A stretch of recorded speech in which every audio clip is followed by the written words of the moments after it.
Arcanum, Theurgy, episode 6. My name is Dan Rasanowski. I'm Joe Schaefer. And today we are back with Sulfur. Last week we took a little break. We didn't record a podcast or do anything, related to this whatsoever. We took a little bit of a break, kind of just to, for one, well, Joe, you said you wanted to finish the Hermetic tradition. Yeah, I just wanted to finish that book up, and at the moment I'm in the middle, especially for this podcast, I'm in the middle of or just constantly going through 3 to 5 alchemy books or hermetic books. Just a lot to read. And it's just heavy, dense stuff, and I just really needed a break. And I like to read other things in general too. Oh yeah. So I mean, I wanted. It was just getting heavy, and then because we're gonna do Sulfur today. Mercury we'll do next, and both of them are much bigger. So it just took a lot of time to really get the notes down. Joe wanted to finish. I worked, so it was just it took a little break, get everything together. So. That being said, Sulfur today. Yeah. Joe, if you want to start us off. Sure. Yeah, that's what we decided. Is I'll just go through kind of the hermetic, alchemical, Sulfur, and then we'll give it to Dan to just run through the occult side and more practical material aspect of it. Whereas I'll talk about the symbolism and stuff. Now, I just do want to note, Sulfur and Mercury. They overlap a lot. They're related a lot, and there's a lot written about both of them, and you kind of just have to pick a stopping point. This could be a 2-hour episode, but we got to keep in mind these earlier episodes, we're just trying to explain the symbolism and kind of just give you an idea of what it means, so that when you read an alchemical text, you kind of have an understanding of the language and stuff like that. So I mean, later on we could always just jump. We could do a 2-hour episode way later. If we want to, there will be some topics, or something like that, and be okay, here's what it's really about. So right. So anyway, basically, in alchemy, there's lots to be said about sulfur, and at times it can be confusing. There's a lot overlapping, and kind of hard to understand exactly what they mean by sulfur, and it changes from writer to writer and stuff like that, as you would expect. So, for example, sometimes it's hard to tell if it's its own thing, or if it's basically gold, or if it's gold's gold, or something inside of gold, or below gold, or etc. So, for example, Khalid ibn Yazid, a medieval Arabic alchemist from the mid to late 7th century, writes that when the alchemist has changed his compound to white and added the spirit, that it will grow of the color of sulfur or cinnabar, which is very red, and, quote, the philosophers have likened it to gold. So there's a bunch of overlapping right there with the color symbolism, and then it's basically gold, but is it gold? And then there's the tie-in with spirit, which I'll also get into towards the end. Before you go on, you said 7th century Arabic alchemist? Yeah. He talks about the sulfur, you said? Mm-hmm. So I have here, as one of the first mentions of sulfur as a base alchemical element, comes from an Arab writer named Jabir. I have quotes from him too. Okay. Jabir ibn Hayyan. Okay. Yeah, or Geber, the westernized. Latinized. Yeah. Okay. And then there's also pseudo Geber. We've talked about that before. So there's Jabir ibn Hayyan, who is an Arabic, alchemical hermetic writer, author, whatever, and then that was Latinized into Geber, and then there's another author that people think is not the same, but wrote under the name of Geber, so they call him Pseudo-Geber. Same thing, I think, is with Democritus. There's Pseudo-Democritus, too. Oh, okay. I just wanted to make sure that because you said 7th century, and I have 8th century, and I was like, whoa, who talked about it first, Yeah, I just wanted to I could get into, the Arabic aspect, but I think we might just be going down a wormhole, because, maybe it's, what it was actually called, because I think in Arabic you do say a sulfur, which also kind of is people, like I said, or cinnabar. So who knows, what they're calling the first mention of sulfur in the you know what I mean? Oh, so it could have been cinnabar in the 7th century, and then sulfur could have. Okay, or that type of stuff. I don't know. Well, continue.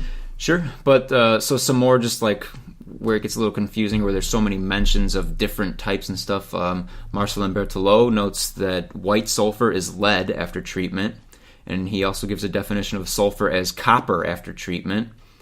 He also notes that white sulfur is a white sulfur specifically is the sublimated vapor of mercury, And it's also, as I just said, Mercury, so it's very difficult to talk about sulfur without talking about Mercury and its relation, but nevertheless, I'll try to focus as much on sulfur as possible until it's like unavoidable.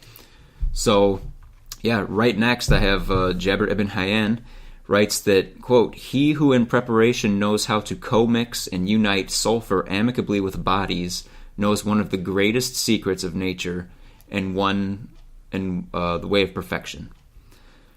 And in an alchemical work called De Pharmaco Catholico, which we've cited before in an episode, maybe a couple, we read, quote, "Those who know how to and can indeed gather the metallic sulfur as their soul or igneous character, through that magical philosophical fire have indeed attained glory in this world." So we're kind of seeing like just the importance bestowed upon sulfur. Now, were you going to say something? Yeah, I was going to say that just reminded me about what you said a few minutes ago about how sulfur sometimes portrayed as the sun, which is gold. That's what I'm saying. Yeah, that's exactly what I'm saying. It's funny that it just keeps coming up that, like, you know, a lot of times we're like, no, it's up here, but then sometimes it's gold. And again, back to how I do have some stuff that I think will kind of clarify. We'll see more links that kind of explains that difference. Okay. I think. Sure. I think that should come through, especially based off if you've listened to our earlier episodes. Like I think we're doing a very logical progression to where you can kind of if you've absorbed some of the other symbols and language, you understand what's going on. I just thought it was weird because when I was doing research, I was like, they portray it as the sun, and I'm like, but that's what I mean. It gets confusing. Dude, yeah, tell me. Well, that goes into sometimes you'll read that like alchemical texts are intentionally hard to understand or obfuscated. Yes. Which is also something that I've read is what demons do, is they obfuscate. So I can't wait to do a big 2-hour-long episode on demons. Which we will. That'll be cool. Yeah, moving on. Jabir ibn Hayyan also points out something else that one notices readily when looking into alchemical sulfur. He writes, quote, "Yet let no man think that sulfur can by itself complete the work of alchemy." So that just is going to point out it's very important, but need something else. It's always connected to stuff, which brings me to its relationship with salt, which we've gone over, and mercury. So we'll do mercury next, like we said. The relationship between sulfur and mercury is very important in alchemy, as well as the relationship between salt, sulfur, and mercury. Isaac Newton, even, for example, writes in his commentary on the Emerald Tablet, quote, "The things that follow are most true. Inferior and superior, fixed and volatile, sulfur and quicksilver have a similar nature and are one thing, like man and wife." So masculine, feminine. Definitely have that. I have Shiva, Shakti, all that correct. Sulfur, masculine, hot and dry, and then of course later Mercury, feminine, cool and moist. Yeah. Yep. Newton goes on, "For they differ one from another only by the degree of digestion and maturity. Sulfur is mature quicksilver, and quicksilver is immature sulfur, and on account of this affinity, they unite like male and female, and they act on each other," unquote. Let me sip something real quick. Getting a raspy throat. In De Pharmaco Catholico, which, by the way, just means the universal medicine, we read, quote, "The elements that constitute the metals are their three primordial matrices, mercury, sulfur, and salt, which are like opposites in constant tension and struggle." So just like male, female. Mercury, as an aerial spirit, is hostile to salt, representing the earth, which we've gone over. The warm sulfur, as fire, is the enemy of water, and thus is too hostile to Mercury's humidity. Mercury, in virtue of being the water of metals, represents two elements, air and water, unquote. There's also a footnote as well that mentions the salt earth corresponding to the body and is, quote, "a product of the interference and mutual neutralizing of the two fundamental opposing forces, the lunar Mercury that represents the soul of things and the current of waters as a fluidic force, against which sulfur is the active principle of the individual being, which like its own body has fixed and organized a certain quantity of cosmic energy." This is also briefly mentioned by Pernetti in his hermetical dictionary. So, yeah, tying in the active, masculine, solar, all that's coming back together, and then the salt with the body and the earth. I have here that it said that sulfur and salt is like the parent or the the parent of mercury. Mercury. Of what? I don't know. Here, okay. Sulfur, blah blah blah. Sulfur and salt combined, is like the parent of all. What the hell? There is something I see in Oswald Wirth's book that I always cite. He does have like a sort of a Venn diagram of circles, one for salt, mercury, and sulfur. Or another, I can get into that in a little bit too, which I do have down. And based on the interplay between them, it can give different like temperaments. Well, I was just getting stuff like that. That I was going to talk about, but you just did. So I couldn't read my writing.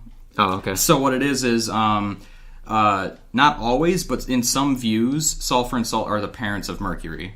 Okay. And then Mercury. Well, here we're talking about Mercury, but that's for next episode. But it's hard to talk about. But you can't avoid it, like I know. Said. So I was going to say here, this is what I was reading. I was all over the place. I apologize. Sulfur and Mercury are considered the parents of all metals. So again, they're holding it to this really high standard, even though it's not the highest. Sometimes it's gold. So I don't know. Yeah. Well, like we always say too, when we actually get into the act, that kind of stuff or the art, that kind of stuff will come through too. So okay. I don't want to just go too far down the sulfur rabbit hole, but that's kind of the gist of it, and I'll get more into just now the symbolism of sulfur. Pernetti writes that, quote, "The philosophers have given to the sulfur an infinity of names which befit all that which is male." It definitely has infinity in the symbol. "It is their gold, not actually gold, but gold in its power." So again, see, like related, but not exactly it. In the hermetic tradition, Evola refers to sulfur as an active principle and as the masculine sulfur, so just calling it masculine, which in turn would relate it to its masculine solar principle, and I would think that there is also a relation symbolically to niter, like we talked about, because niter was the active. He also says that sulfur, quote, "contains the phoenix bird within itself," so fire. "It concerns the primordial fires of the first inextinguishable, ubiquitous, superpersonal powers of animation and individuation." These traits are seen in the ideogram for sulfur, which is the cross, like we talked about before, and on the, what would be the north, so the one pointing up, there's the symbol for the element of fire. So it's a triangle with a cross right below it. Right below it, yep. Evola writes, quote, "The symbol for sulfur gives us the condition of a fire," the triangle, "in domination over the elements," which is the cross, unquote.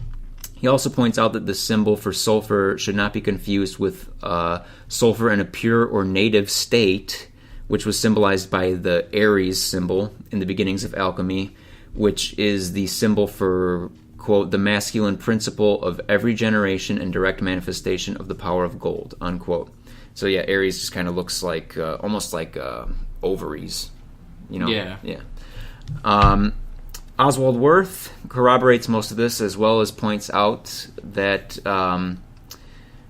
sulfur, he calls sulfur the realizing fire, which is imprisoned in the core of each being. So again, it's all in you. Well, yeah, you have everything in you. Sulfur is it's spiritually analogous with the human soul. Okay, I have something different, but that's like probably just the alchemical divergence, which I have.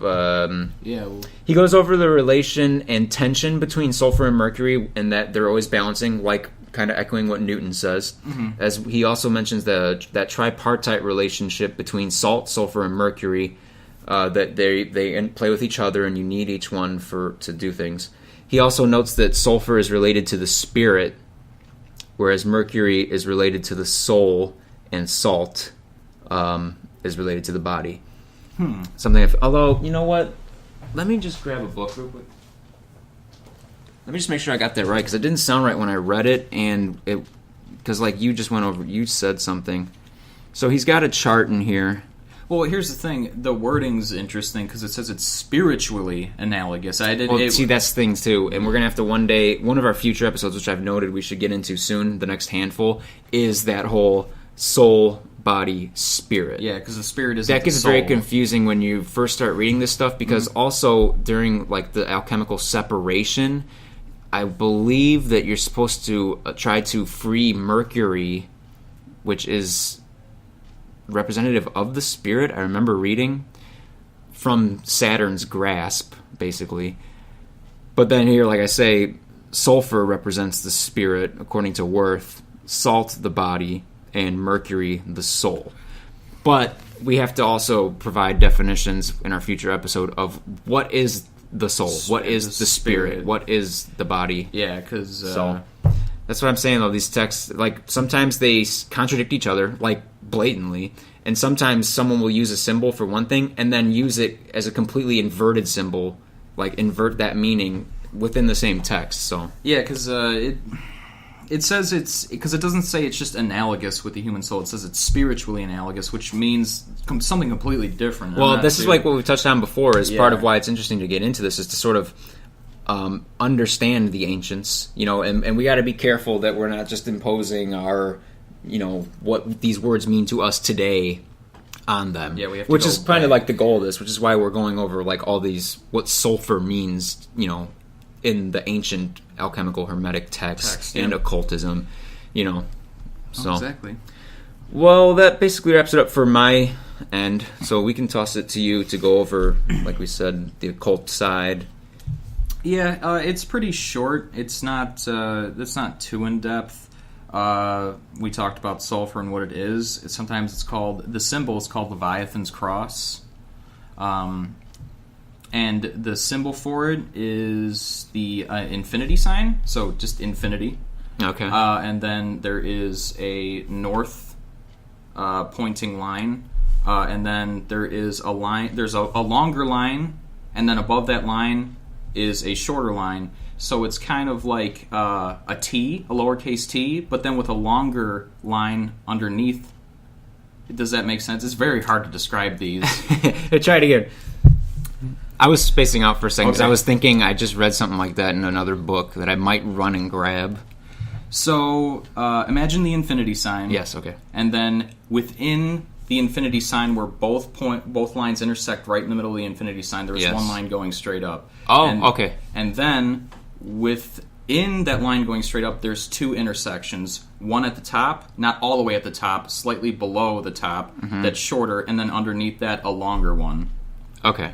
So you can almost imagine like a satellite antenna. Like an antenna, okay. Kind of reminiscent of it with the infinity sign.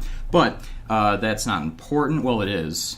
But me trying to describe it, you get it, I'm sure. Yeah. You can even look it up if anyone's curious. But it is sometimes called sulfur, sometimes called brimstone, which is more of...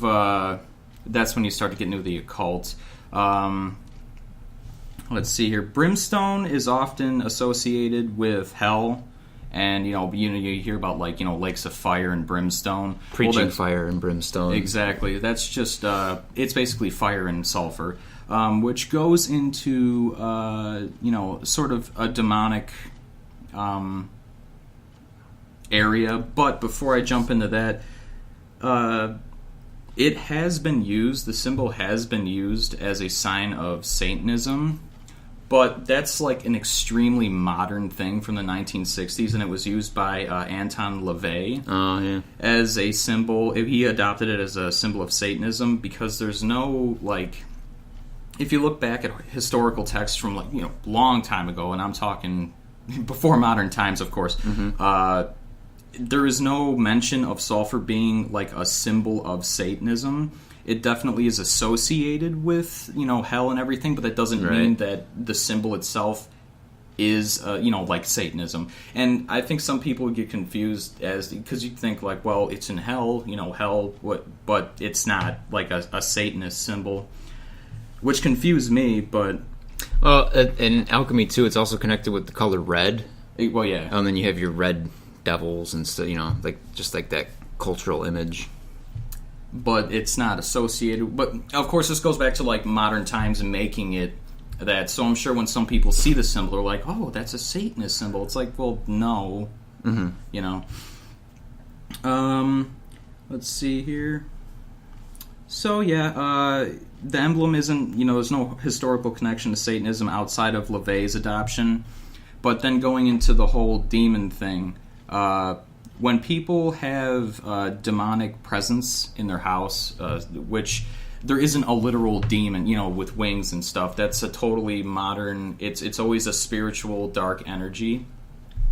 They notice a strong odor, which is sulfur. Now, this isn't present with poltergeists or spirits of like human spirits or anything like that. It's always demonic, and that's how.